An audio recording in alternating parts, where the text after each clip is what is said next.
About the Portuguese team, I know Luis Figo very well. He's a good friend of mine, so yeah. I tried to make him come here, but we'll see if he's able to. Otherwise, I'll see him in Monaco or Rome or Paris. Have you thought about the Davis Cup playoff draw, which is on Wednesday, and if so, have you made a decision on whether you might or may not play? Yeah, I mean, chances are very good I'm going to play. I don't see a reason why I shouldn't or couldn't. Very, proud of my team that they could win against Belarus without me, and also against Poland. So I think it's a great effort, and now in the relegation round again, and I would love to get the Swiss back into the World Group next year. So I'll wait and see, but the decision is pretty much taken. I think it's a bit of geography because the Australian Federation put out a release saying Federer, it could be Switzerland and Australia in that week. I mean, with that something like that, would that determine it?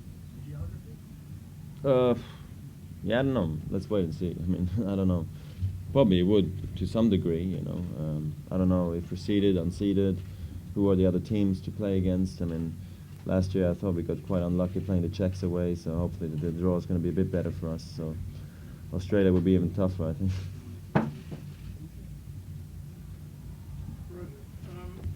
You think that we have more chances this year in Roland Garros in Paris, in the final of Paris, maybe?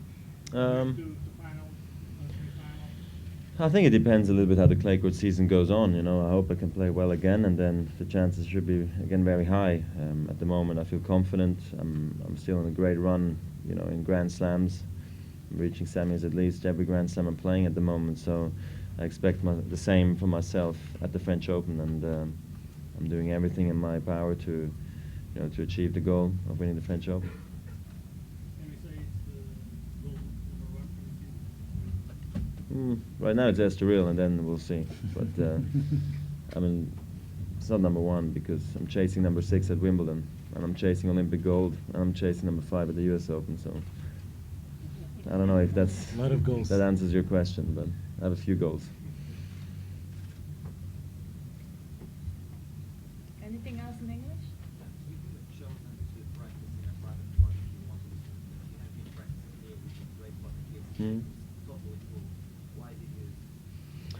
Well, I think it's always important to practice at the venue.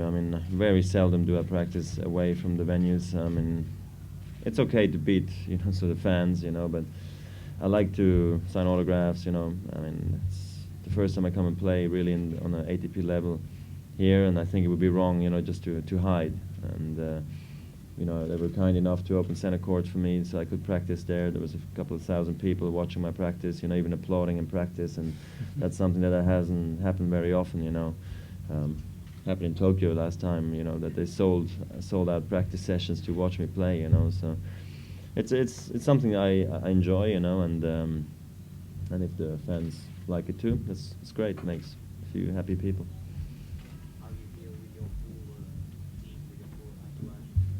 Yeah, my condition trainer's here, Jose's here, my girlfriend's here, my Davis Cup captain's coming tonight, so yeah, attacking the clay.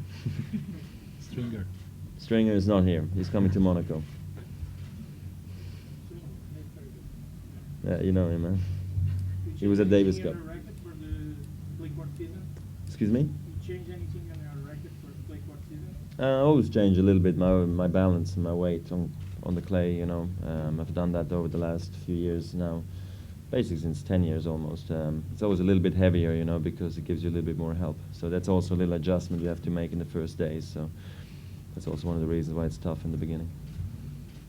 When you thought about the names that can coach you, what things are you in mind? What characteristics of the coach you? Well, the guy obviously needs a good resume, having had maybe success as a player, maybe having had also success as a coach.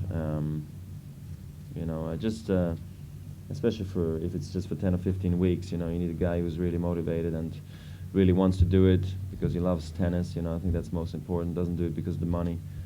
That's all things you look at, and then where is he from? Where does he live? Just to make it easier for yourself as well. See if he's flexible. You said you have many goals for the season, but if you had to choose between the 6 and Wimbledon, the gold medal. Can't choose. Going for all of them. Yeah, don't want to answer that question. Sorry. Sampras was already coached by Federer. Hmm. You talked to him about that possibility when Actually, I did ask him who his coaches were, you know, throughout his career and everything. Well, actually, I hardly remembered his quotes from what he said about Jose. I think it was only briefly, right before the end of his career, and then I think when he finished his career with Paul Anacone. So, yeah, my decision wasn't after Sampras's quotes or anything like that, you know. You said that you reached the semifinals this year, but there are many people who said that you aren't in the shape you were years before. What do you say to these people who said that? Yeah, I mean, I agree. In the beginning of the season, I wasn't because I was sick like a dog. So now it's better again, you know. But I'm happy the way I bounced back. You know, I'm feeling fine again. My first goal was to feel better again. You know, hopefully get over the sickness and then hopefully get some matches in Indian Wells and Miami. I got that, and then it's a different part of the season again. It's on clay now, so it starts from zero for everybody, and so it's been an interesting, you know, part of the season for me. I mean, I still was able to make the semis of Australia, which I was really pleased, you know, after hearing the news, and I disagree with those who say I'm playing bad, you know, or anything. I'm totally not playing bad, you know. I think I'm on the verge of playing great again, so that's what I'm looking at. You feel the pressure of players like Andy Roddick, which have come around to beat you recently, and other younger players that are doing well in the tour. You feel there's more pressure? No, I mean, look, I mean, you're always going to lose eventually, you know, and against some players and in some tournaments, and sometimes it's bigger news, sometimes it's less big news. For me, there's no place to hide, you know. People know when I lose. It's almost bigger news when then I win.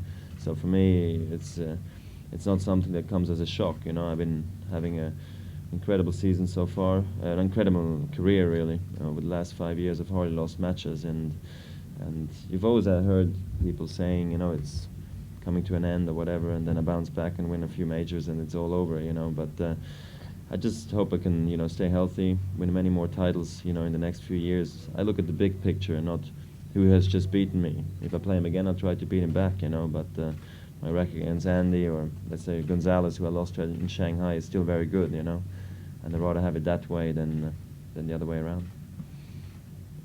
it's strange for you to be this 3 months without winning a title. No, I mean, it's tough tournaments I played. Don't forget that. I didn't play any small tournaments.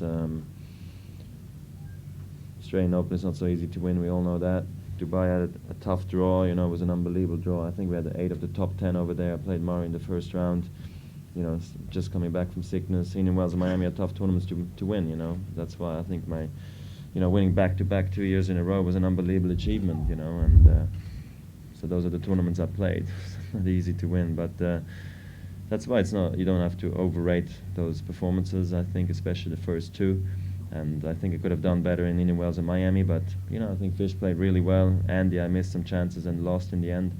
But all in all, I'm happy where I'm at today, and now hopefully I can win a few tournaments on clay before the French Open.